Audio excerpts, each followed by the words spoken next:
There's a fable about a 19th century king who asked his wise men to create for him a ring with the power of cheering him up when he was sad.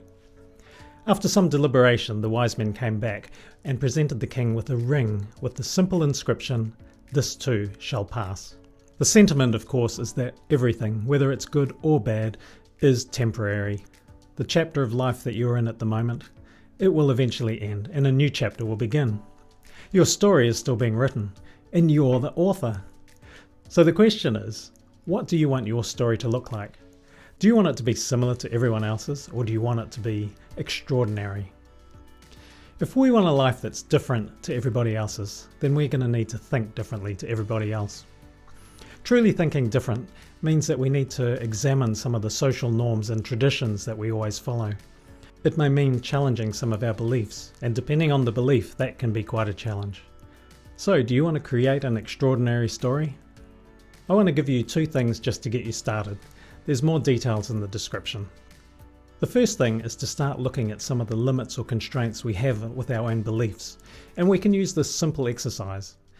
Simply say something like, "I would do this, but blah blah blah." Now, whatever blah blah blah is your limit or constraint, and once that's identified, then we can start asking questions about it. How do we know that that constraint is true? Maybe it was true in the past, but is it still true? What do we need to do to remove it? If we can't remove it, what can we do to reduce it? Spend some time in this area and I'm sure you'll be surprised. The second thing to do is cultivate an open mind. American psychologist Wayne Dyer said, "Be open to everything but attached to nothing." There's a huge number of great ideas and thoughts out there, but they get dismissed because they conflict with what we believe already.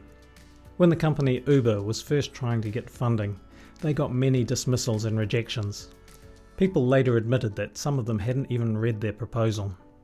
After all, it was everything your parents had warned you about. Don't talk to strangers, don't tell them where you live, and certainly don't get in their car. And we know the success that Uber turned out to be. Not being attached simply means being able to hear another opinion or something contrary to what we already believe, and having the freedom to be able to change our minds if we want to. So there you have 2 things to get you started. The greatest story ever written is your story, because you're in it. You're the star. What is your next chapter going to look like? I look forward to hearing. See ya.